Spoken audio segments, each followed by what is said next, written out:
పరిశుద్ధ పరమాత్ముడు మన కొరకు రాయించిన వాక్యాల్ని మనం చదువుకొని జ్ఞాపకం చేసుకుందాం.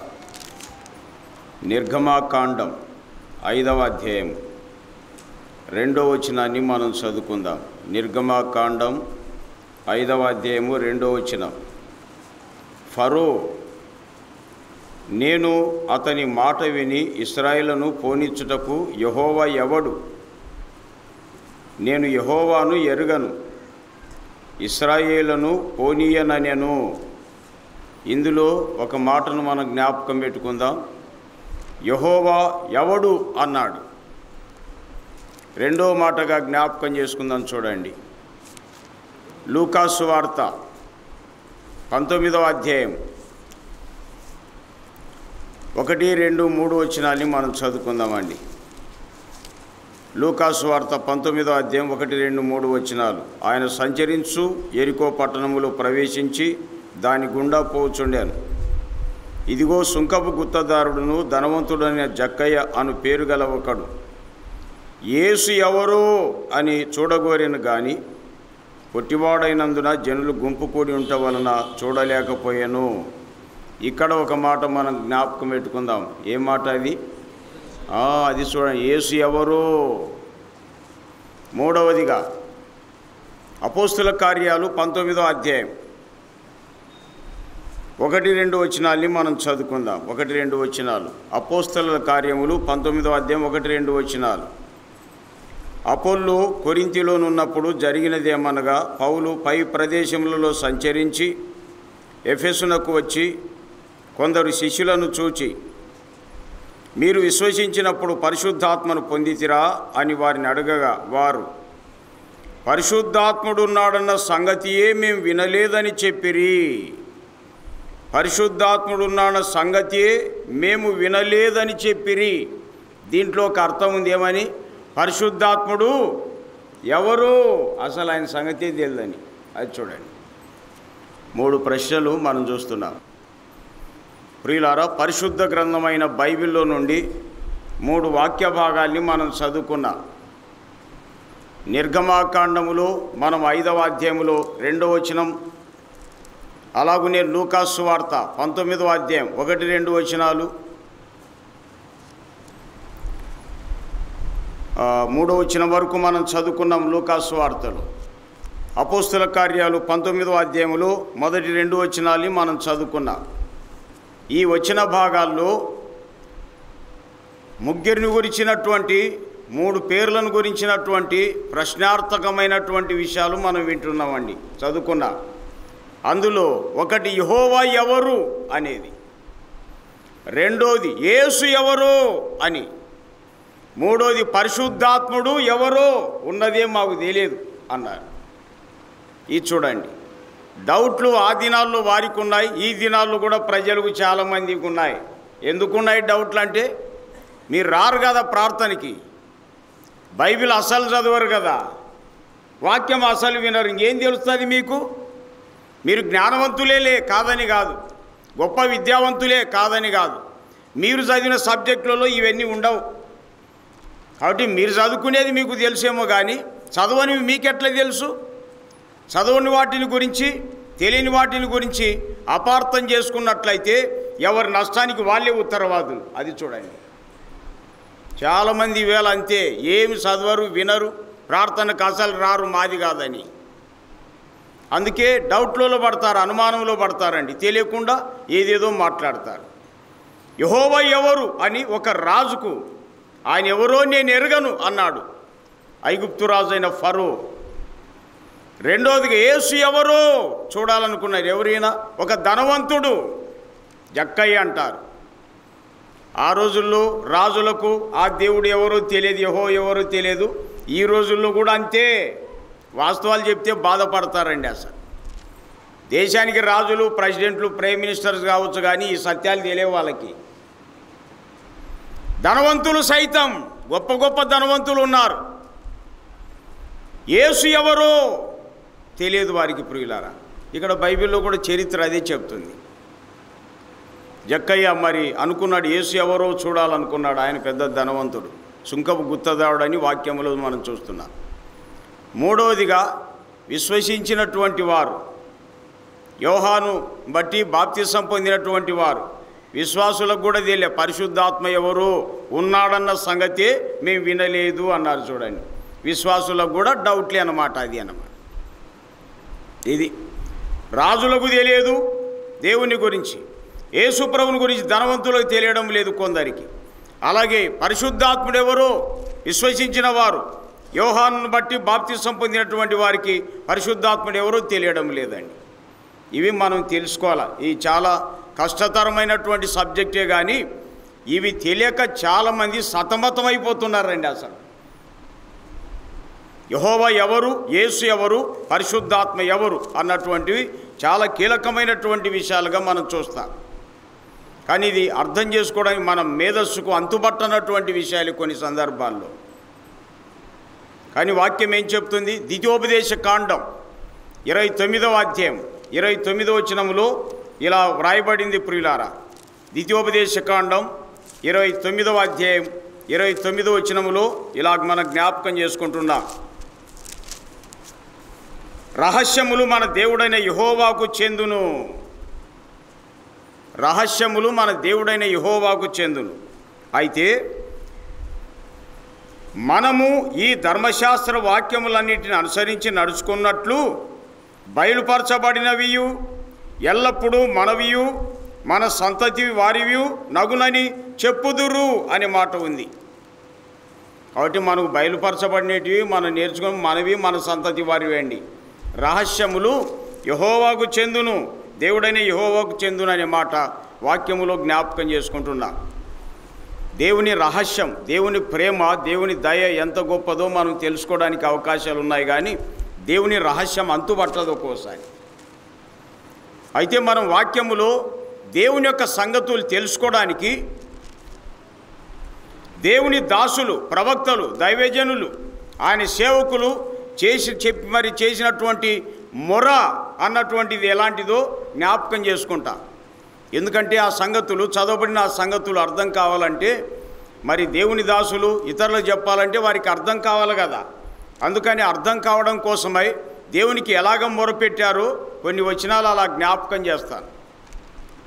119వ కీర్తన 18వ చరణం ఇలా చెప్తుంది అండి. 119వ కీర్తన 18వ చరణం. బైబిల్ తీయగలిగిన వాళ్ళు తీయొచ్చు, హెల్ప్ చేయొచ్చు కూడా. 119వ కీర్తన 18వ చరణం ఇలా చెప్తుంది అండి. ఏం చెప్తుంది అక్కడ జ్ఞాపకం చేసుకుంటున్నా. అక్కడ కీర్తనకారుడు దేవుని సంగతుల విషయమై, ధర్మశాస్త్రములు ఉన్నటువంటి సంగతుల విషయమై ఇలా చెప్తున్నాడు. నేను నీ ధర్మశాస్త్రమునందు ఆశ్చర్యమైన సంగతులను చూచునట్లు నా కన్నులను తెరువుము అన్నాడు. కన్నులను తెరువుమంటే శరీర సంబంధమైన కన్నులు కాదు. ఇక్కడ ధర్మశాస్త్రములు ఆశ్చర్యకరమైన సంగతులు, అవి మనకు తెలియాల, అవి అర్థం కావాల ప్రియులారా. వాటిని మనం మనసులో చూడాలన్నమాట. అప్పుడే సంగతులు వివరించడానికి వీలవుతుంది. అందుకే కీర్తనకారుడు నా కన్నులను బావుగా తెరువుము అన్నాడండి. ఇవి అక్షరార్థమైన కన్నులు కాదు, నేత్రాలు కాదు. ఈ కన్నులు ఏ కన్నులు అంటే లూకాసు వార్త 24వ అధ్యాయం 45వ సెక్షన్లో ఇలా వ్రాయబడింది.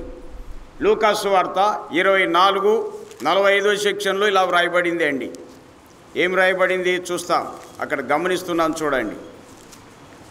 వారు యేసుక్రీస్తు ప్రభు మహిమకు వెళ్ళడానికి ముందుగా ఏం చేస్తున్నారు? అప్పుడు వారు లేఖనములు గ్రహించున్నట్లుగా ఆయన వారి మనసును తెరచి అనే మాట. అది మనసు. అక్కడ నా కన్నులు బావుగా తెరువమంటే మనసని నేత్రాలు అంటారు. మనసు అన్నటువంటి నేత్రాలండి. ఎందుకు ఈ మనసు అన్నటువంటి నేత్రాలు తెరవబడితేనే ధర్మశాస్త్రంలో ఉన్నటువంటి సంగతులను మరి స్పష్టంగా చూడడానికి, అర్థం చేసుకోవడానికి అవకాశాలు ఉంటాయి. లేకపోతే నువ్వు పిహెచ్డి చేసినా, ఏహెచ్డి చేసినా నీకు బైబిలే అర్థం కాదు, అసలు దేవుడే అర్థం కాదంతే. అజ్ఞానంగా అనాలోచనగా వెళ్ళిపోతుంటారండి పెద్ద పెద్ద మేధావులు. కారణం పెద్ద జ్ఞానులే లోకములో, కానీ వారి మనసు ముయ్యబడింది. అసలు దేవుడు అంటేనే అర్థం కాదు వాళ్ళకి. ప్రతిదాన్ని దేవుడు అనడమేనా? ఎందుకు చదువుకునేది మనం? మీరేం బాధపడ, ఎందుకు చదివింది మనం అంతా? హై స్కూలు ఇంటర్మీడియట్, డిగ్రీలు, పీజీలు, పిహెచ్డీలు, ఇంకా ఎన్నెన్నో సైంటిస్టులు కావడం ఎందుకు? అన్నిటిని దేవుడు అనడానికేనా? కొంతన్నా ఆలోచించొద్దయ్యా. చెల్లిడు కూడా చెప్తున్నా, మీరేం బాధపడాకరి. పెద్ద పెద్ద మేధావులతో మాట్లాడుతున్నా, ఎందుకు మనం అంత చదువుకోండేది? ప్రతిదాన్ని దేవుడు అనడానికేనా? ఏమండి, ఏమ్మా, కనీసం మీరన్నా అర్థం చేసుకోనండి. ఎందుకు ప్రతిదాన్ని దేవుడు అంటున్నారంటే, కొరింథీ మొదటి పత్రిక 4:4 సెక్షన్లో కొరింథీ 2వ పత్రిక 4:4లో ఏమని? దేవుని స్వరూపి అయి ఉన్న క్రీస్తు మహిమను క్రీస్తు యొక్క మహిమను అనే మాట చూస్తాం. మీరు గమనిస్తారా? దేవుని స్వరూపి అయి ఉన్న క్రీస్తు మహిమను ప్రకాశింపజేసేటువంటి సువార్త ప్రకాశం వారికి ప్రకాశింపకుండానట్లు యుగ సంబంధమైన దేవత అవిశ్వాసులైన వారి మనోనేత్రముల గుడ్డితనం కలగజేశాను అనే మాట ఉంది. మనసు అనే నేత్ర గుడ్డితనం, అందుకే నీకు సత్యం అర్థం కాదే. చేయి చూసి చెప్తా అని వస్తారు చూడండి. వాళ్ళ మాటలన్నా వింటావు కానీ ఒరిజినల్ మాటలు వినవు. వాళ్ళు ఎందుకు వస్తారు? భవిష్యత్తు తెలుసా? వాళ్ళకే తెలియకనే అడగడానికి వస్తున్నారు. ఇంకా వాళ్ళతో నువ్వు చూపించుకున్నావంటే ఎంత బుర్రున్నట్టు ఆలోచన చేయి అంటే బాధపడతారు. ఉన్న మాట అంటే ఉన్న ఊరు అచ్చిరాదు. ఈవేళ పెద్ద పెద్ద మేధావులందరి మనసు ముయ్యబడిందండి. సాతాను మూసేసినాడు, వాళ్ళకి అర్థం కాకుండా ఇవి అర్థం కాకుండా మూసేసినాడు అండి. అందుకే కీర్తన, నా కన్నులు బావుగా తెరుము దేవా అని మొరపెట్టినాడండి. మీకు కూడా దేవుడే అర్థం కావడం లేదంటే మీ మనస్సు అనే నేత్రం ముయ్యబడింది. తిక్క వాళ్ళని నమ్ముతారు కానీ సత్యాన్ని నమ్మరు మీరు. కారణం మనసు ముయ్యబడింది, నీకు అర్థమే కావు అసలు. ప్రతిదాన్ని దేవుడని ఎందుకంటారండి? ఇంజనీరింగ్, మెడికల్ ఒకటంటే ఒప్పుకుంటారా? ఏం బాబు, ఒప్పుకుంటావా లేదా? తల ఊపాకారు. ఒప్పుకుంటారా లేదా? ఇంజనీర్, మెడికల్ ఒకటంటే ఒప్పుకోరు. చూడండి, దేవుడు అంటే మాత్రం అన్నీ ఒకటి అంటావా? ఇది ఎట్లా అవుతుంది? మీ మనసు మూయబడింది. అందుకే మీకు సంగతులు అర్థం కావడం లేదండి. సాతానుడు ఎందుకు మూసేసినాడంటే అవిశ్వాసాన్ని బట్టి మూసేశాడు. వానికి వాని దూతలకే నరకం ఉంది, అగ్నిగంధకములతో మండే గుండం ఉంది. మత్తయి సువార్త 25:41 సెక్షన్లో ఆ మాట ఉంటుంది అండి.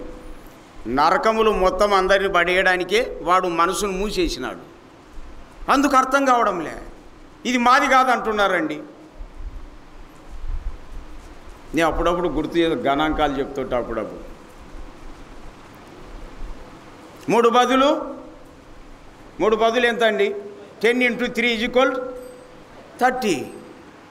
3 బదులు 30. మీ పులివెందలు అట్లే చెప్తారా? అందరు అట్లే చెప్తారా? ఇది బాగా వినండి అమ్మా. అందరికి ఒక్కడే మీ ఇష్టం. చట్ట ప్రకారం పరమాత్ముడు అందరికి ఒక్కడే. చాలామందికి అర్థం కావడం లేదండి అసలు. వాళ్ళకు తెలియకపోతే మీరన్నా చెప్పుకోండి ఇంట్లో. సిస్టర్కి తెలియకపోతే బ్రదర్స్ అన్నా చెప్పాలా, బంధువులు తేల్చి చెప్పాలంతే. ఎవరు చెప్పినా 3 బదులు 30 చెప్పాల్సిందే పోనాలంతే. ఎందుకు అలాగా? 3 బదులు 30 అనేది సత్యమా?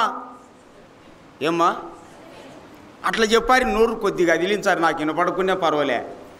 మేము వచ్చినందుకు కొంత బాగుపడినట్టే లెక్క. అమ్మా, నేను మతోన్మాదం చెప్పడం లేదు. చట్ట ప్రకారం పరమాత్ముడు అందరికీ ఒక్కడే ఉన్నాడు. మీ ఇష్టం చూడండి.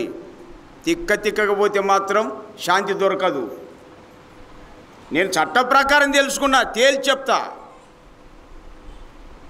కాబట్టి 3 బదులు 30 అనేది సత్యం. లేదు బ్రదర్, మేము పెద్దోళ్ళం, మాది ఎక్కువ, అన్నీ ఎక్కువనే, 3 బదులు మాది 31, 40 అంటే ఒప్పుకుంటారా?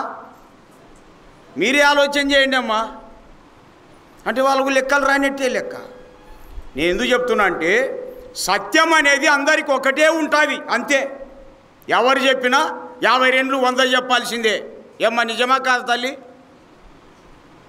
ఏం బాబు, నిజమా కాదా? ఎందుకు చదువుకున్నాం ఆలోచన చేసుకోవాలి. ఇవన్నీ సత్యం అనేది అందరికీ ఒకటి ఉంటుంది అండి. అసలు అట్లయితే దేవుడు సత్యవంతుడై ఉంటాడా, అబద్ధికుడై ఉంటాడా? ఆయనలోనే అబద్ధం ఉంటే ఎట్లా దేవుడు అవుతాడు? కాబట్టి దేవుడు సత్యవంతుడు. అది చూడండి. ఏం అర్థమవుతుందా తల్లి? మీ నాయనకి అర్థం కాలే, నువ్వన్నా అర్థం చేసుకో, బాగుపడతారు, మీ ఇష్టం.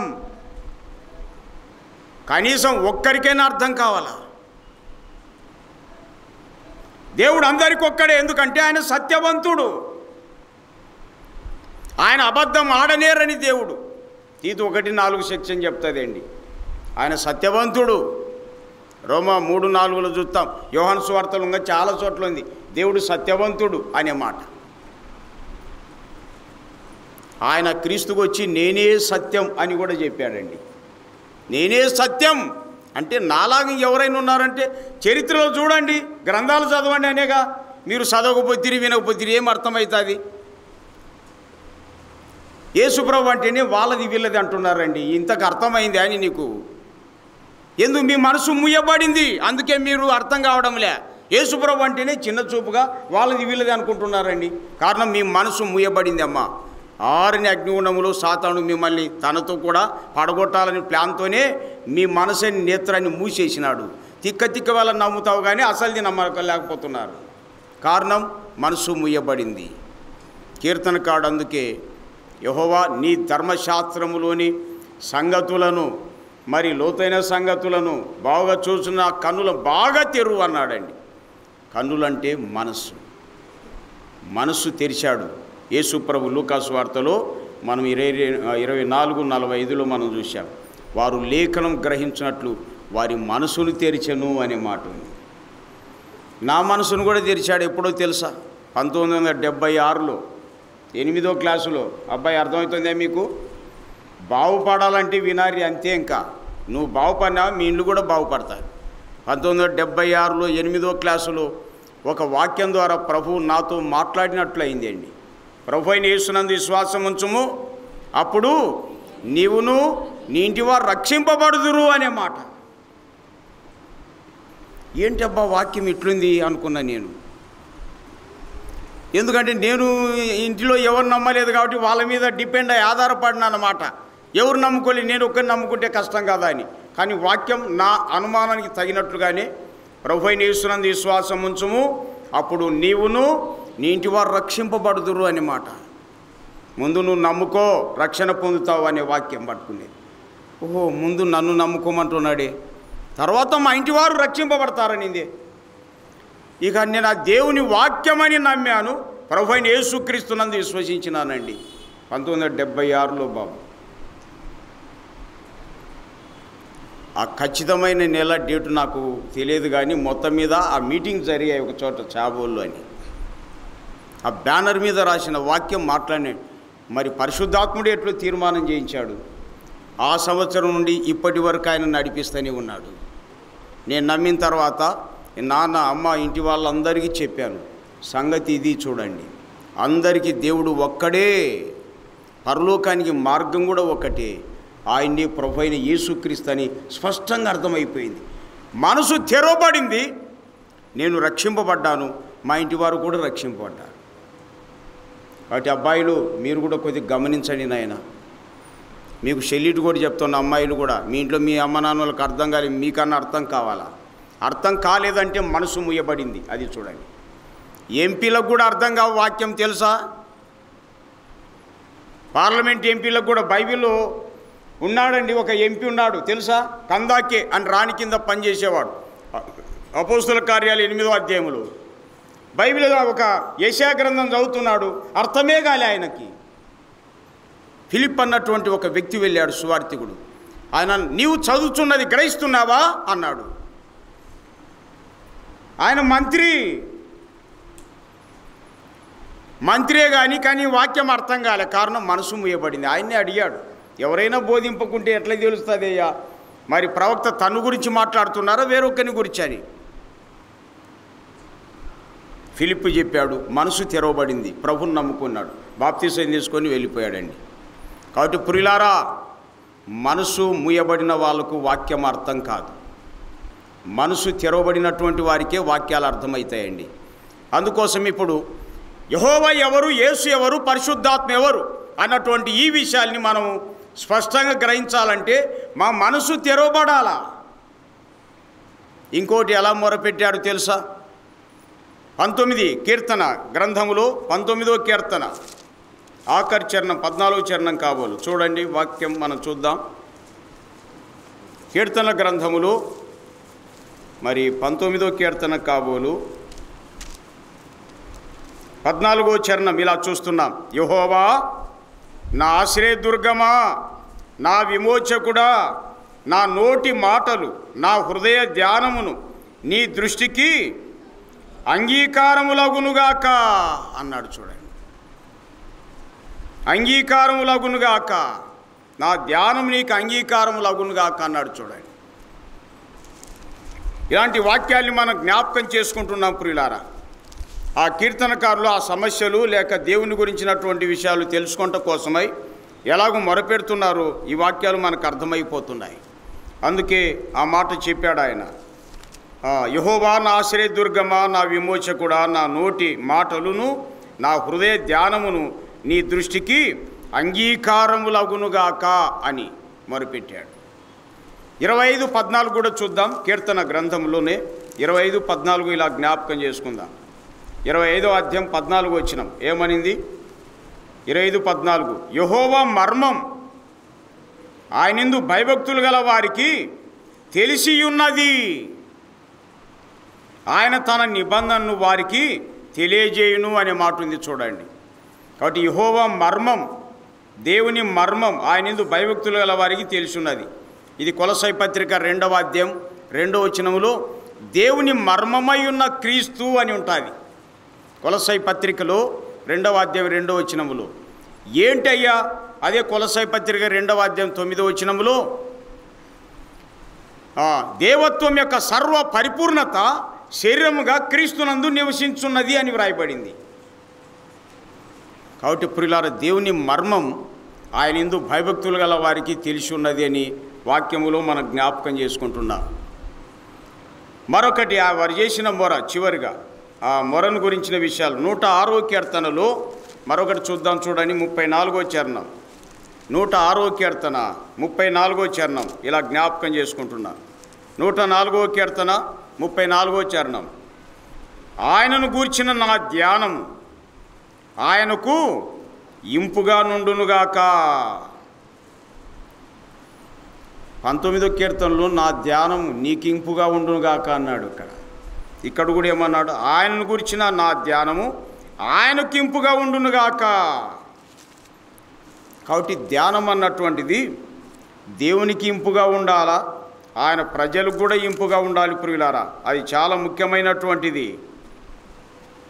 మన ధ్యానం దేవునికి అంగీకారంగా ఉండాలి, ఇంపుగా ఉండాలా, అంగీకారంగా ఉండాలా. ఎప్పుడు ఇంపుగా ఉంటుంది, ఎప్పుడు అంగీకారంగా ఉంటుంది అంటే చట్ట ప్రకారంగా ఆయన గురించినటువంటి విషయాలు మనం తెలియచేయాలి.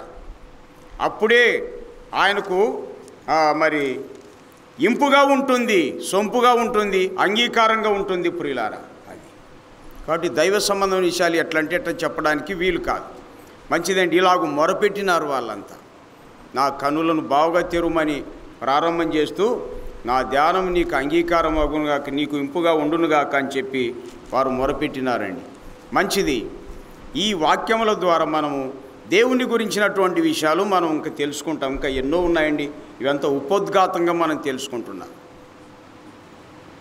ఎందుకంటే ఆ దైవ సంబంధమైనటువంటి విషయాలు చాలా మర్మంతో కూడుకున్నటువంటి విషయాలుగా వాక్యములు మనం జ్ఞాపకం చేసుకుంటాం. ఇందులో యెహోవా, యేసుక్రీస్తు ప్రభు, పరిశుద్ధాత్మ అని చూస్తున్నామండి. త్రిత్వం అని అంటారన్నమాట. త్రిత్వం అని అంటారండి. త్రిత్వం అంటేనే ఒకే తత్వభావం కలిగి మాత్రమే కాకుండా ఎలాంటి భేదం లేకుండా ఒకే ఉనికి కలిగినటువంటి ముగ్గురు వ్యక్తులను త్రిత్వం అంటారు. అయితే దేవుడు ముగ్గురు అని చెప్పడానికి బైబిల్ ఒప్పుకోదు, దేవుడు కూడా ఒప్పుకోడు. అది చూడండి, దేవుణ్ణి ముగ్గురు అని చెప్పడానికి బైబిల్ ఒప్పుకోదు, దేవుడు కూడా ఒప్పుకోడు. అది కీలకమైన విషయం. కాకపోతే మరి దేవుడు త్రివిధాలుగా ఆయన కనబడటం కద్దు, అది మనం చూస్తున్నామండి. అసలు యెహోవా అనే మాటను మనం చూసినప్పుడు ఆయన గమనిస్తున్నాం, ఆయన పరలోకమందు ఉంటాడు. అదే సమయంలో యేసుక్రీస్తు ప్రభువును మనం చూస్తాం, ఆయన భూలోకంలో పనిచేశాడు. మరి పరిశుద్ధాత్మ విశ్వాసుల హృదయాల్లో పనిచేస్తున్నాడండి. ఇలాగా దేవుడు ఒక్కడే. ఆయన పరలోకములు ఉంటాడు, భూలోకములు ఉంటాడు, మనుషుల హృదయాల్లో, విశ్వాసుల హృదయాల్లో ఉంటాడండి. అసలు ఈ మాటను మొత్తం కలిపి మనం ఆలోచన చేసుకున్నట్లయితే యేసుక్రీస్తు ప్రభు హెబ్రీ పత్రికలో ఇలా చెప్పాడండి. మనం జ్ఞాపకం చేసుకుందాం. హెబ్రీ పత్రిక 13వ అధ్యాయంలో ఒక మాట జ్ఞాపకం చేసుకుంటున్నాం. పరలోకమందు దేవునిగాను, భూలోకమందు మానవునిగాను, మనుషుల హృదయాల్లో పరిశుద్ధాత్మగాను ఆయన పనిచేస్తున్నాడు. హెబ్రీ పత్రికలో అందుకు ప్రభు ఏమన్నాడు? 13వ అధ్యాయంలో జ్ఞాపకం చేసుకుంటున్నాం. 8వ వచనం, 13:8. యేసుక్రీస్తు నిన్న నేడు ఒక్కటే రీతిగా ఉండును. అవును, యుగ యుగములకును ఒక్కటే రీతిగా ఉండును అనే మాట ఉంది. నిన్న నేడు. నిన్నంటే భూతకాలం, నేడు అంటే వర్తమాన కాలం, ఎల్లప్పుడూ అంటే కంటిన్యూ ప్రజెంట్ అన్నమాట. చూడండి, కంటిన్యూ మనం చెప్పుకుంటున్నాం అన్నమాట. ప్రజెంట్ కంటిన్యూయస్ అన్నమాట, ఎల్లప్పుడూ ఉంటాడు ఆయన. అంటే యేసుక్రీస్తు ఒకే రీతిగా ఉండడం అంటే ఆయన దేవునిగా ఉంటాడు, ఆయన మానవునిగా ఉంటాడు, ఆయన ఆత్మగా ఉంటాడన్న విషయం ఈ వాక్యం ద్వారా మనకు అర్థమవుతుంది. నిన్న ఎట్లున్నాడు ఆయన? యోహాను సువార్త 1:1, ఆదియందు వాక్యం ఉండెను, వాక్యము దేవుని యొద్ద ఉండెను, వాక్యము దేవుడై ఉండెను. అది నిన్న అట్లా వాక్య దేవునిగా ఉన్నటువంటి వాడు, వాక్కైనటువంటి దేవునిగా ఉండినటువంటి వాడు. నేడు అంటే అదే యోహాను సువార్త 1:14 ప్రకారం దేవుడైన ఆ వాక్యము శరీరధారి అయి కృపా సత్య సంపూర్ణంగా మన మధ్య నివసించెను. అది చూడండి, శరీరధారిగా ఈ ప్రపంచాన్ని నేడు అంటారు దీన్ని. తర్వాత యుగయుములైన ఒక్కటే రీతిగా ఉండును అనే మాట ఉంది. యుగయుములు అంటే నిత్యం ఒకటే రీతిగా ఉంటాడు. ప్రకటన గ్రంథంలో చాలాసార్లు నేను జ్ఞాపకం చేశాను. సంఘాలకు ఇచ్చినటువంటి వర్తమానాల్లో మొదట యేసు ప్రభువుగా కనబడతాడు, తర్వాత ఆత్మగా ఆయన ప్రత్యక్షపరుచుకున్నాడు. ఒక్కటే రీతిగా మీరు చూస్తారు. ఒకవేళ చూడండి, 2వ అధ్యాయంలో మనం జ్ఞాపకం చేసుకుంటున్నాం. ప్రకటన గ్రంథం 2వ అధ్యాయంలో 1వ వచనములో ఇలా చూస్తున్నాం. ఎఫెసులో ఉన్న సంఘపు దూతకి ఇలా వ్రాయము, 7 నక్షత్రములు తన కుడి చేత పట్టుకొని 7 దీపస్తంభంలో సంచరించువాడు చెప్పు సంగతులేవనగా అనే మాట ఉంది. చూడండి, ఇది యేసు ప్రభుకు సంబంధించిన అడ్రస్. కానీ 7వ వచనములు ఏం చెప్తున్నాడు ఆయన? 2:7లో చెవిగలవాడు ఆత్మ సంగములతో చెప్పుచున్న మాట వినుగాక అన్నాడు. చూడండి, పైగేమో సంచరించువాడు అన్నాడు, తర్వాత ఆఖరికి వచ్చేసరికి ఎవరు? ఆత్మ చెప్తున్నాడు అన్నాడు. చూడండి, కాబట్టి యుగయుగములో ఆయన ఆత్మగా ఉండి ఉన్నాడు. అది నిన్న నేడు ఆయన ఒక్కటే రీతిగా ఉండును. అవును, యుగయుగములకు ఒక్కటే రీతిగా ఉంటాడు. అట్లా అన్ని సంఘాలకు అలాగే ఉంటుంది. చూడండి, ప్రారంభంలో యేసుప్రభు కనబడతాడు. చూడండి, కావాలంటే 2వ అధ్యాయం 8వ వచనం కూడా చూస్తారా? స్మరణలో ఉన్న సంఘపు దూతకి ఇలాగ వ్రాయము, మొదటివాడును కడపటివాడునై ఉండి మృతుడై మరలా బ్రతికిన వాడు చెప్పు సంగతులు అనే మాట ఉంది. మృతుడై బ్రతికింది ఎవరండి? యేసుప్రభువే రక్షకుడు. కానీ 11వ వచనం 2:11 ఏం చెప్తున్నాడు? 2:11 ప్రకటన గ్రంథం బైబిల్ ఉన్నోళ్ళు ఇస్తున్నారమ్మా, ఏదో ఒకటి అట్లా పేజ్ తిప్పండి చాలు. మత్తయి మార్కో తీయండి అంతే, మొత్తానికి బైబిల్ తిప్పండి అంతే. ప్రకటన గ్రంథం తెలియకపోయినా బైబిల్ అట్లా తెరవండి చాలంతే, ఏమనుకోకుండా. ఎందుకంటే మనిషి కదిలితేనే 2 మాటలన్నా మనసులోకి ఎక్కుతాయి. కదలకుండా కూర్చుంటే మన బాడీ వీక్ కదండి ముందే. అట్లా అందుకనే ఏమనుకాకరి నా మీద. నేను కొన్ని గుర్తులు చెప్తా అంతే. ప్రకటన గ్రంథం తెలియకపోతే బైబిల్ అట్లా తెరవండి, మత్తయి కానీ మార్కు ఏషియా ఏదో ఒకటి కీర్తనలో ఏదో ఒకటి రాని అంతే చాలు, ఓకే. తర్వాత 11 ఏమన్నాడు? సంఘములతో ఆత్మ చెప్పుచున్న మాట అన్నాడు. చూడండి, ఆత్మ చనిపోయి బ్రతికినాడా? ఆత్మ అసలు శరీరధారిగా రాలేదుగా. దీని అర్థం ఏంటంటే ఆయన ఆత్మగా ఉన్నాడు. అది చూడండి, యుగయుగములకు ఒక్కటే రీతిగా ఉంటాడు. మొత్తం చాలా జాగ్రత్తగా మనం స్టడీ చేయాలండి. అట్లే ప్రతి సంఘానికి కూడా అలాగే చెప్పాడు ఆయన. మీరు తర్వాత నోట్ చేసుకోనండి అంతే. ఇంకా మొదట యేసుప్రభు కనబడతాడు, తర్వాత సంఘములతో ఆత్మ చెప్పుచున్నాడు అన్నాడు. చూడండి, అసలు మంచిది. మనం కాబట్టి ప్రియులారా, ఈ విషయాలు మనం జ్ఞాపకం చేసుకుంటున్నాం. యేసుక్రీస్తు ప్రభు నిన్న నేడు ఒక్కటే రీతిగా ఉన్నాడు. అవును, యుగయుగములకు ఒక్కటే రీతిగా ఉంటాడు ఆయన. మరి అక్కడక్కడ ఒకే సందర్భంలో మరి ముగ్గురిని చూడడానికి అవకాశాలు ఉన్నాయి. ఆదికాండం 18వ అధ్యాయంలో మొదటి 4 వచనాల్లో అబ్రహాము కన్నులెత్తి చూడగా 3 మనుషులు కనపడ్డారు అనిందండి. ఆదికాండం 18వ అధ్యాయంలో మొదటి 4 వచనాల్లో మనం చూస్తాం. ఓకే, మరి క్రొత్త నిబంధనలో మనం చూద్దాం. చూడండి, క్రొత్త నిబంధనలో కూడా ఆ విషయాలు మనం జ్ఞాపకం చేసుకుందాం. మత్తయి సువార్త 3వ అధ్యాయం 17వ వచనం మీరు గమనిస్తారా? మత్తయి సువార్త 3వ అధ్యాయం 17వ వచనం ఏం చెప్తుంది అక్కడ? ఇదిగో ఈయనే యేసుప్రభు బాప్తిసం తీసుకొని బయటికి వచ్చాడు. ఒడ్డునకు వచ్చినప్పుడు ఇదిగో ఈయనే నా ప్రియ కుమారుడు అన్నాడు. పైనుండి ఒక శబ్దం, ఈయనెందు నేను ఆనందిస్తున్నానని ఒక శబ్దం ఆకాశం నుండి వచ్చాను అనే మాట ఉంది. 16వ వచనములో దేవుని ఆత్మ పావురం వలె దిగి తన మీదకి వచ్చుట చూచెను అనే మాట ఉంది. చూడండి, యేసుప్రభు బాప్తిసం తీసుకొని ఒడ్డుకొచ్చాడు. పరిశుద్ధాత్మ పావురంగా ప్రభు మీద వ్రాలడం మనం చూస్తాం. మరి ఆకాశం నుండి ఒక శబ్దం రావడం చూస్తాం. యెహోవా, యేసు ప్రభు, పరిశుద్ధాత్మ అనేటువంటి సందర్భాలు ఇక్కడ మనం జ్ఞాపకం చేసుకుంటున్నాం. అలాగనే మార్కు సువార్తలు కూడా 1:10లో అదే మాట మనం చూడగలుగుతాం. మార్కు సువార్త 1:10లో కూడా అదే గమనిస్తున్నాం. లూకా సువార్త 3వ అధ్యాయంలో కూడా 22వ వచనములో అవే మాటలు మనం గమనిస్తామండి.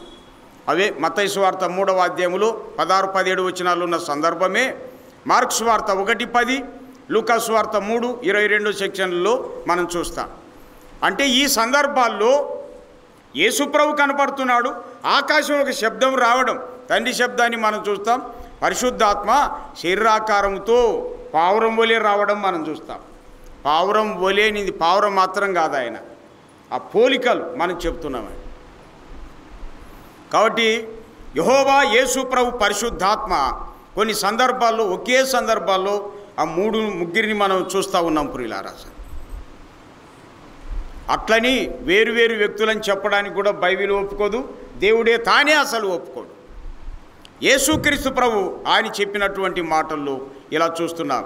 మత్తయి సువార్త 28వ అధ్యాయంలో ఆయన చెప్పాడు. 28వ అధ్యాయం 19వ వచనములు ఇలా చెప్పాడండి.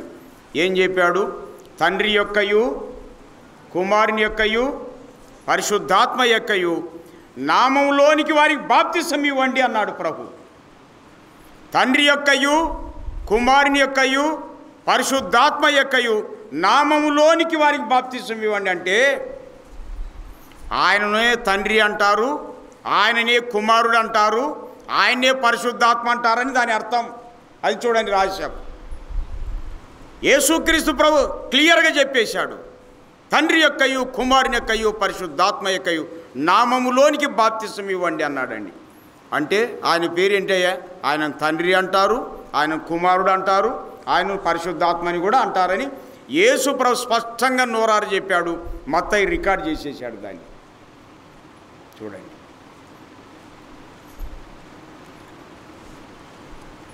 మరి జ్ఞాపకం చేసుకుంటున్నాం. అపోస్తులైనటువంటి వారు కూడా ఈ పేర్లు వాడడం మనం చూస్తాం. కొరింథీ 2వ పత్రిక 13 ఆఖరు వచనాన్ని మనం చూద్దాం. చూడండి, 14 కాబోలు. కొరింథీ 2వ పత్రిక 13వ అధ్యాయంలో ఇలా జ్ఞాపకం చేసుకుంటున్నాం. 14వ వచనం, ప్రభువైన యేసుక్రీస్తు కృపయు, దేవుని ప్రేమయు, పరిశుద్ధాత్మ సహవాసమును మీకందరికీ తోడయుండునుగాక అన్నాడు. చూడండి, 3 వ్యక్తులను 3 స్థలాల్లో మనం చూస్తున్నాం. ఒకే సందర్భంలో 3 పేర్లు ఒకే దాంట్లోనే మనం మత్తయి సువార్తలో యేసు ప్రభు చెప్పాడు. అదే విషయం అపోస్తలు కూడా వాడినట్టు మనం జ్ఞాపకం చేసుకుంటున్నాం. ఈ 3 పేర్లు ప్రియులారా మరి ఒకే సందర్భాల్లో మనం చూడడానికి అవకాశాలు ఉన్నాయి. కొరింథీ మొదటి పత్రిక 12వ అధ్యాయంలో మనం గమనించినట్లయితే 4, 5, 6 వచనాలు కాబోలు. కొరింథీ మొదటి పత్రిక 12వ అధ్యాయంలో 4, 5, 6 వచనాల్లో ప్రభు ఒక్కడే, ఆత్మ ఒక్కడే, దేవుడు ఒక్కడే అని మనం చూస్తాం. ఉంది కదండి అక్కడ. 4, 5, 6 వచనాల్లో అదే మాట. ఆత్మ ఒక్కడే, ప్రభు ఒక్కడే, దేవుడు ఒక్కడే. ఇది చూడండి, పేర్లు మారుతున్నాయి కానీ ఆయన తీరు మారడం లేదు. ఆ పేర్లలో కూడా ఒకటే పేరు, తండ్రి అంటారు, కుమారుడు అంటారు, పరిశుద్ధాత్మ అంటారు. ఎఫెసు పత్రికలు కూడా మనం జ్ఞాపకం చేసుకుంటామండి. ఎఫెసు పత్రికలో ఇలా మనం చూడగలుగుతున్నాం, 3 పేర్లను ఒకే సందర్భంలో మనం జ్ఞాపకం చేసుకుంటున్నాం ప్రియులారా. 4వ అధ్యాయంలో మనం చూడగలుగుతున్నాం కదా. 4వ అధ్యాయంలో 4, 5, 6 వచనాల్లో మనం చూస్తున్నాం ప్రియులారా. ఒకే సందర్భంలో ఈ ఆత్మ మరి ప్రభు దేవుడు అనే మాట. యూదా పత్రికలో 20, 21 వచనాల్లో కూడా ఈ 3 పేర్లు మనం చూస్తాం, ప్రభు, దేవుడు, ఆత్మ అన్నటువంటి మాట. యూదా పత్రిక ఎక్కడుంటుంది? అది ప్రకటన గ్రంథానికి ముందు ఉంటుంది. ఆఖరి వచనాల్లో మనం చూస్తున్నాం చూడండి. ఇలా జ్ఞాపకం చేసుకుని 20-21 వచనాల్లో, మీరు విశ్వసించు అతి పరిశుద్ధమైన దాని మీద మిమ్మును మీరు కట్టుకొనుచు పరిశుద్ధాత్మలో ప్రార్థన చేయొచ్చు. నిత్య జీవార్థమైన మన ప్రభువు యేసుక్రీస్తు కనికరం కొరకు యేసుక్రీస్తు ప్రభు కనబడుతున్నాడు. కనిపెట్టుతూ దేవుని ప్రేమలో నిలిచినట్లు కాచుకొని ఉండుడి. పరిశుద్ధాత్మ మరి ప్రభువు యేసుక్రీస్తు దేవుడు అనే మాట ఈ వచ్చిన భాగాల్లో మనం జ్ఞాపకం చేసుకుంటున్నాం. కానీ ఏ పేరుతో పిలిచిన ఆ పేర్లన్నీ కూడా ఒక్కటే అని యేసు ప్రభువే క్లియర్ చేశాడు. ఎందుకంటే ఆయన తండ్రి అంటారు, కుమారుడు అంటారు, పరిశుద్ధాత్మ అంటారు. ఆయన నామంలోనికి బాప్తిసం ఇవ్వండి అని ప్రభు చెప్పాడండి. కాబట్టి ఈ విషయాలు మనం ఆలోచన చేసినట్లయితే మరి దేవుడు త్రివిధాలుగా కనబడుతున్నాడు, కానీ దేవుడు మాత్రము మా దేవుని విషయాల్లో ముగ్గురు అని చెప్పడానికి వీలు కాదు. వాక్యం ఒప్పుకోదు, దేవుడు కూడా ఒప్పుకోడు. నిర్గమాకాండం 20వ అధ్యాయం 2వ వచనములు ఇలా చెప్పాడు. 20వ అధ్యాయము 1-2 వచనాలు దేవుడు ఈ ఆజ్ఞలను వివరించి చెప్పాను అని అంటూ, నీ దేవుడనైన యెహోవాను నేనే అన్నాడు. చూడండి, నేనే అన్నాడు ఆయన. కాబట్టి దేవుడు నేనే అన్నాడు, కానీ మేమని చెప్పడానికి ఆయన ఇష్టపడలేదు. ఆయన కార్యాలు చేసే విషయంలో అలా కనబడుతున్నాడు తప్ప దేవుళ్ళు మాత్రం ముగ్గురు కాదు, దేవుడు ఒక్కడే. ఇక మీకు తెలుసు కదా, యెషయా గ్రంథం 45లో కూడా 22లో, బూదిగంతముల నివాసులారా నా వైపు చూచి రక్షణ పొందండి, దేవుడను నేనే, ఏ దేవుడు లేడు అన్నాడు. చూడండి, అసలు ఏ దేవుడు లేడని ఆయన స్పష్టంగా చెప్పేశాడు ప్రియులారా. కాబట్టి దేవుడు ఒక్కడే అన్నటువంటి విషయం వాక్యం చెప్తుంది. ఒక్కడే దేవుడు, నేనే దేవుడనని దేవుడే స్వయంగా తెలియజేస్తున్నాడు ప్రియులారా. కాబట్టి యెహోవన్న, యేసుప్రభు అన్న, పరిశుద్ధాత్మ అన్న ఒకరుగానే మనం చూడబోతాం. చట్ట ప్రకారంగా మన సంగతులను తెలుసుకోబోతాం ప్రియులారా. ఇవి ఎన్నో మనం చూడగలుగుతాం. మంచిది, ఇలాగా మనం జ్ఞాపకం చేసుకుంటున్నాం ఈ విషయాలన్నీ. మరి గణాంకాల ప్రకారం దేవుడు త్రివిధాలుగా కనబడుతున్నాడు. గణాంకాల ప్రకారం మనం చూస్తాం చూడండి. దైవత్వములో ఆయన ఒక్కడుగానే ఉంటాడు, దేవునిగా ఒక్కడుగానే ఉంటాడండి ఆయన. అంటే గణాంకాల ప్రకారం ఏంటంటే 1 × 1 × 1 ఈజ్వల్ ఏమవుతుంది? 1. అది చూడండి, గణాంకాల ప్రకారం సృష్టికర్త ఒక్కడే. దాన్ని ఏంటంటే 1 × 1 × 1 × 1 ఈజ్వల్ 1. కానీ కార్యాలు చేసేటువంటి విషయంలో గణాంకాల ప్రకారం 1 + 1 + 1 అది చూడండి, గమనిస్తున్నారా? 1 + 1 1 + 1 ఈజ్వల్ 3 అది చూడండి. కాబట్టి కార్యాలు చేసేటువంటి విషయంలో గణాంకాల ప్రకారం దేవుడు త్రివిధాలుగా కనబడతాడు. కానీ అద్వితీయంగా దైవత్వంలో చూస్తే ఆయన ఒక్కడుగానే కనబడతాడు. అది చూడండి రాశి. కాబట్టి ఎప్పుడే కానీ మనం అపార్థం చేసుకోకూడదు. దేవుడు ముగ్గురు అని చెప్పకూడదు, దేవుడు ఒక్కడే. ఒకసారి ఏం జరిగిందంటే, ఒక సహోదరి నాంచారమ్మని శివారెడ్డి గారు మా ఊర్లోనే, అన్న అందరూ ఒకటే కదన్నా అని అన్నాడు. సరే ఎవరు చెప్పినారు అందరూ ఒకటే అంటుంటారు, జనరల్గా అంటారండి. అమ్మ అందరూ ఒకటే అంటే వారి వారికి భార్యలు ఉన్నారా లేదా? ఉన్నారా లేదమ్మా? ఉంటే ఉన్నారని చెప్పారు, లేకుంటే లేరని చెప్పారు. ఏమైంది? మళ్ళీ వాళ్ళు కూడా ఒకటేనా అని అన్న సరే అన్న ఇట్లా చెప్పేటోళ్ళు ఎవరు ఉన్నారన్న అంటుంది. ఇంకా ప్రతిదాన్ని ఎందుకు మనం చదువుకోండి? ప్రతిదాన్ని ఒకటి అనడానికేనా? లెక్కలు వచ్చాయా అని ఇంతకు మనకి దైవ సంబంధం లెక్కలు మీకు వచ్చాయి లేండి. మళ్ళీ అట్లా పొరపాటు పడారు పెద్ద మేధావులు మీరంతా. నేనేదో సింపుల్గా నాది నేను చెప్పుకుంటున్నా, దేవుడు అర్థమైన వాటిని జ్ఞాపకం చేస్తున్నా. అందరూ ఒకటి అనేది ఎంత శుద్ధ తప్పండి. వారికి భార్యలు ఉన్నారు లేదా? పిల్లలు ఉన్నారు లేదా? వాళ్ళు కూడా ఒకటి అవుతారా? ఈ చట్టం ఒప్పుకుంటుందా అని మనం మాట్లాడే మాటల్లో ఎంత లోటు, ఎంత పొరపాట్లు అండి. అసలు ఎన్నడే కానీ అందరూ ఒకటి అనడానికి వీలు లేదు, అంతే. అంతకంటే పొరపాటు మరొకటి లేదండి అసలు. కాబట్టి అమ్మ ఆ పొరపాట్లో ఉండొద్దు తల్లి. దయచేసి మీకు అర్థం కాకపోతే అడిగన్న తెలుసుకోనండి. మనందరి పరిశుద్ధ పరమాత్మని గురించిన విషయాలు నేను జ్ఞాపకం చేస్తున్నా. దేవుడు ఒక్కడే, దేవుడు ఒక్కడే. అది చూడండి, రోమా 3:30 సెక్షన్ చెప్తుంది దేవుడు ఒక్కడే అని. అలాగున్న వాక్యాలు చాలా చోట్ల చూస్తాం. కొరింథీ మొదటి పత్రిక 8:4 సెక్షన్ 8:4 దేవుడు ఒక్కడే అనే మాట మనం చూస్తాం. తిమోతి మొదటి పత్రిక 2:5 కూడా దేవుడు ఒక్కడే అని మనం చూస్తాం. చూడండి, దేవుడు ఒక్కడే. ఆయన తండ్రి అంటారు, ఆయనను కుమారుడు అంటారు, ఆయనను పరిశుద్ధాత్మ అంటారు, ఆయనను యెహోవా అంటారు, ఆయన యేసుక్రీస్తు ప్రభు అంటారు, పరిశుద్ధాత్మ అంటారు. చూడండి, అసలు దేవుడు ఒక్కడే. పరలోకానికి మార్గం కూడా ఒక్కటే. అమ్మా అర్థమవుతుందా? దేవుడు ఒక్కడే. ఆయన ఉండేటువంటి ఆ రాజ్యానికి వెళ్ళడానికి మార్గం కూడా ఒక్కటే. మరొక మార్గాలు, వేరే మార్గాలు లేవు. మన వాళ్ళు రకరకాలుగా చెప్తుంటారండి. అసలు రకరకాలుగా చెప్తుంటారు. అన్ని మార్గాలు అన్నీ కలిసి అక్కడికే వెళ్తాయి అనేటోళ్ళు లేరా? ఏమో చాలామంది ఉన్నారు. మేము ప్రజల మధ్య ఉంటాం కాబట్టి చాలామంది అడుగుతుంటారు. నేను ఒక వ్యక్తితో మాట్లాడుతున్నాను ఈ వాక్యాల గురించి. ఇంకొక ఆయన వచ్చి ఏం చేసినాడు, అన్ని వంకలు కలిసి సముద్రంలో కలచాలయ్యా, అన్నీ అక్కడికే చేరేది అన్నాడండి. అబ్బా, ఇంత చదువుకొని ఒక దెబ్బకు మమ్మల్ని కొట్టేసినావే అన్నా. ఎట్లనో నువ్వు చెప్పు తెలుసా అనేసరికి కాము అయిపోయినాడండి. ఇంకా తిక్క మాటలతో మీరు పరలోక రాజ్యం చేరుతారా, దేవుని రాజ్యం చేరుతారా అంటే ఇవన్నీ వంకలంటే ఈ మార్గాలన్నీ వంకలకు పోల్చినాడు. ఈ వంకలు వాగులు కలిసి సముద్రంలో ఎట్లా కలుస్తాయో అన్ని మార్గాలు, అన్ని మతాల మార్గాలు కలిసి అన్నీ ఆయన దగ్గరికి వెళ్తాయి అంటున్నాడండి. శుద్ధ తప్పు.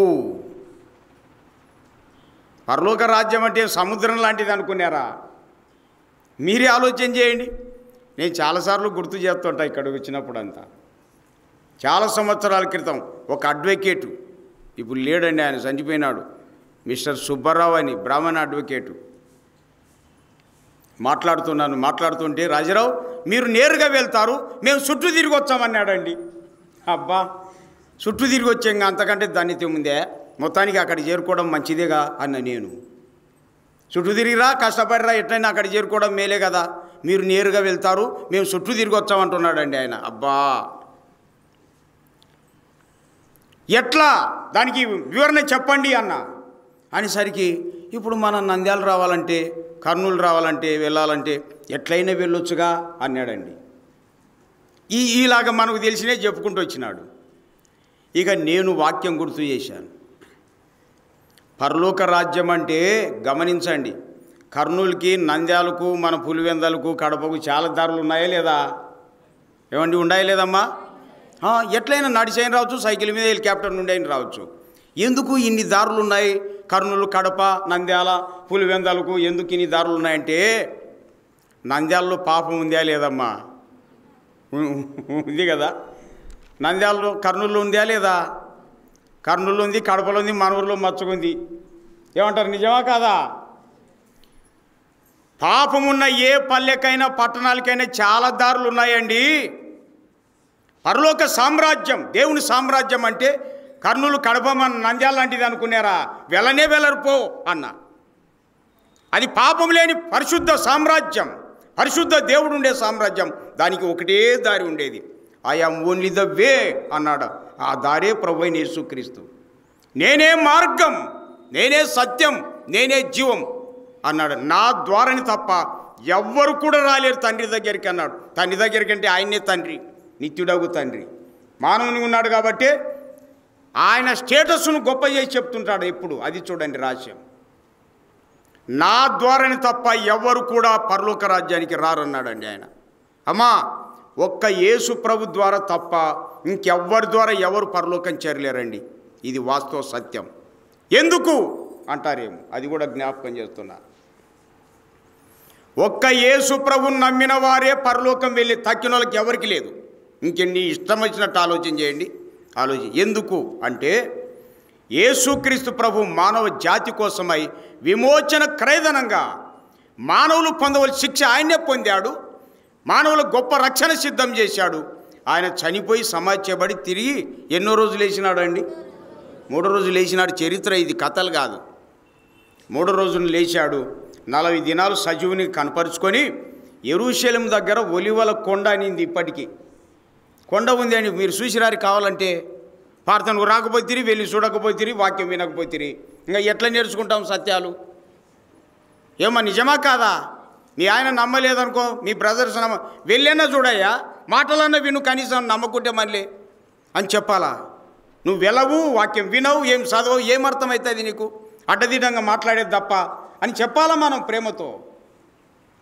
ఒలివల కొండ మీద నుండి ప్రత్యక్షంగా అనేకులు చూస్తూనే ఆయన వెళ్ళిపోయాడని పరలోకానికి. చూస్తూనే వెళ్ళాడు ఆయన. ఒలివల కొండ ఉంది ఇప్పటికీ. ఆయన ఎలాగూ వెళ్ళాడో తన యందున్న వారు కూడా అక్షరాల అలాగే వెళ్తారన్న నిరీక్షణకు ఆధారం కలగజేసినాడు. మాత్రమే కాదు, క్రీస్తులో ఉన్నటువంటి వారు మాత్రమే పరలోక సామ్రాజ్యం వెలుటకు అది ఒక గొప్ప నిరీక్షణ. ఆయనకు ముందు, క్రీస్తుకు పూర్వం కొందరు ఏం చేశారు తెలుసా? మోషే, ఏలియాలు అన్నటువంటి వారు ఎప్పుడో చనిపోయినారు. వారు వెళ్ళిపోయినారు. ఏలియా వెళ్ళిపోయాడండి.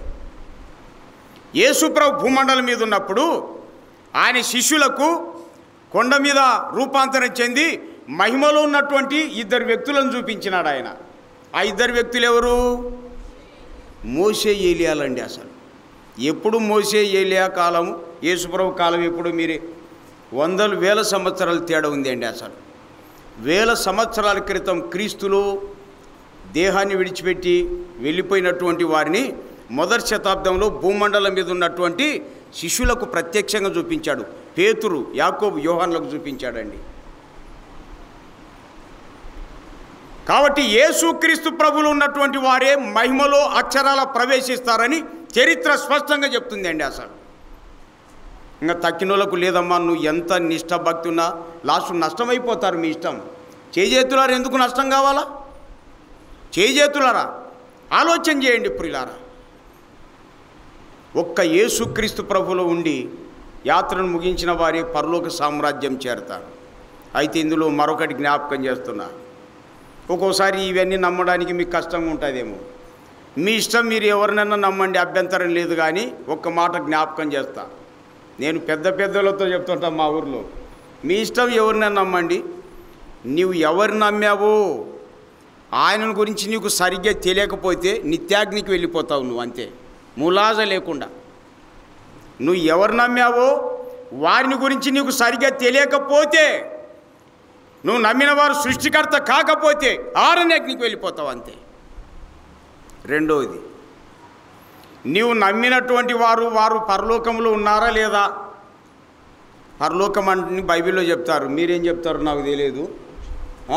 మోక్షం. మీరు నమ్మిన వాళ్ళు మోక్షములు ఉన్నారు లేదు చెక్ చేసుకోరి. వాళ్ళే మోక్షములు లేకపోతే మీరు ఎట్లా పోతారు? ఏమండి, నిజమా కాదమ్మా? మీరే ఆలోచన, నిజమా కాదు ఆలోచన. మీరు నమ్మిన వాళ్ళే మోక్షంలో లేకపోతే మీకెట్లా ఉంటుంది పరలోకంగా? ఉన్నారన్నారనుకో, ఎవరు వెళ్ళారు, ఎప్పుడు వెళ్ళారు, ఏ రూపములో వెళ్ళారు, దాన్ని ఎవరు చూసినారు, ఆ చరిత్ర ఎప్పుడుది అనేది మనకు రుజువు ఉండాలి. కట్టుకథలు పిట్ట కథలు వింటే కథల ద్వారా మీ కర్మలు పోవు. కాబట్టి అమ్మా మీకు అందరు సెల్యూట్ కొట్టి చెప్తున్నా, మీ ఇష్టం, మరొక దారి లేదు. మనందరి పరిశుద్ధ పరమాత్ముడే క్రీస్తు యేసు ప్రభువు. ఆయనే పరలోకానికి మార్గం ఆయనేనండి. మనోళ్ళు చదవక వినక యేసుప్రభు అంటేనే వాళ్ళది వీళ్ళది అనుకుంటాడు. తెలియకనండి, తెలిసి కాదు, అసలు ఏమి తెలియకనే. అన్నీ తెలుసు లోకములో, కానీ దేవుని గురించి తెలియదండి. కాబట్టి ఒక్క యేసు ప్రభులు ఉన్న వారికి మాత్రమే పాపక్షమాపణ, పరలోక సామ్రాజ్యం ఉంటుంది అండి అసలు. కాబట్టి ఆ ప్రభు రాకమునిపే లోకములు ఉండగానే ఒకే దేవుడు, ఒకే మార్గం, ఆయనే ప్రభు అయిన యేసుక్రీస్తు. కాబట్టి అమ్మ బాబు అర్థమవుతుందా మీకు? ఆరని అగ్నిగుండం తప్పించుకొని నిత్య మహిమలో ప్రవేశించాలంటే తండ్రిగా, కుమారునిగా, పరిశుద్ధాత్మగా ఉన్నటువంటి వారు ప్రభు అయిన యేసుక్రీస్తు, ఆయన్ని మార్గం బాబు. ఆయన మన పాపాల కోసమై విమోచనకరమైన ప్రాణం ఇచ్చాడు. మన శిక్ష ఆయనే భరించి కొట్టివేశాడండి, అడ్డము లేకుండా ఎత్తివేశాడు. తెలుసా? యేసుక్రీస్తు ప్రపంచ ప్రజలందరి కోసమై తను తానే అర్పణ యాగమైపోయినాడు. చూడండి, మన శిక్షను భరించి కొట్టివేశాడు. ఆయన నమ్మితే రక్షణ, పాపక్షమాపణ, ఆత్మరక్షణ ఉంటుంది అండి. ఎప్పుడు ఏ రోజు ఎలాగూ వెళ్ళినా అక్షరాల ఈ దేహం మట్టికి వెళుతుంది, కానీ ఆత్మ దేవుని యొద్దకు వెళ్ళును అనే మాట చూస్తున్నా. కారణం ఆయన ఎలా వెళ్ళాడో పరలోకం, అక్షరాలు మనం వెళ్తామని నిరీక్షణకు ఆధారం ఉంది, చరిత్ర ఆధారం ఉంది అండి. కాబట్టి ఆలస్యం చేయకుండా, అనుమానించకుండా అమ్మా నిరభ్యంతరంగా ప్రభువా నిజంగా ఈ సంగతులు నాకు తెలియవు, అందరూ ఒకటే అనుకున్నా, నన్ను క్షమించు దేవా అని ఆ మాట చెప్పుకుంటే చాలండి. ప్రభు మిమ్మల్ని ప్రేమిస్తాడు, మిమ్మల్ని క్షమిస్తాడు, అద్భుతంగా మార్చివేస్తాడండి. అసలు అద్భుతంగా మార్చివేస్తాడు. కాబట్టి ప్రియులారా, ప్రభు రాకమునిపే లోకములు ఉండగానే ఇప్పుడే ప్రభువుని నమ్ముకోవాలా. ఎందుకంటే జీవితం శాశ్వతం కాదు కదా. ఇప్పుడే బాల్యములోనే, చిన్నప్పుడే నమ్ముకోవాలా. ఏ వయసులోనే నమ్మాలండి. అమ్మ ఆలస్యం చేయవద్దు. ఇదే శాశ్వతం అనుకునేది, ఏదో ఒక రోజు మనం వెళ్ళేది ఖాయమే. వెళ్ళక మునిపే ప్రభువుని నమ్ముకోవాలా. ఎందుకంటే ఇహలోక భాగ్యములో శాశ్వత మౌన జనులారా, ఇహలోక భాగ్యములో శాశ్వత మౌన జనులారా, పరలోకమే సదా మనకు స్థిరమౌను. వినరే వినరే, యేసు ప్రభుని నమ్మి రక్షణ పొందరే జనులారా. దోషంబుల నెడబాపి మోక్షపురమున చేర్చును యేసు ప్రభుని నమ్మి రక్షణ పొందరే జనులారా. నయ పైసలు లేకుండా ప్రభువా విశ్వసిస్తున్నాను చెప్పి ప్రభుకు హృదయంలో చోటిస్తే బాబు ప్రభు క్షమిస్తాడు, ప్రభు రక్షిస్తాడు, ఆయన రాజ్యానికి వారసులుగా చేస్తాడండి. దయచేసి భాగ్యాన్ని కోల్పోకూడదు. యెహోవా ఎవరు, యేసు ప్రభు ఎవరు, పరిశుద్ధాత్మ ఎవరు అన్న విషయాలు మరి ఇంకా ఎన్నో ఉన్నాయి, తర్వాత జ్ఞాపకం చేస్తాను. ఆయన్నే యెహోవా, ఆయన్నే యేసు ప్రభు, ఆయన్నే పరిశుద్ధాత్మ. కాబట్టి ఆ ప్రభుని నమ్ముకొని ధన్యులు కావాలని దేవుని పేరిట ప్రేమతో మనవి చేస్తున్నా. ప్రభు మిమ్మల్ని, మీ కుటుంబాల్ని రక్షించి ఆశీర్వదించునుగాక. ఆమేన్.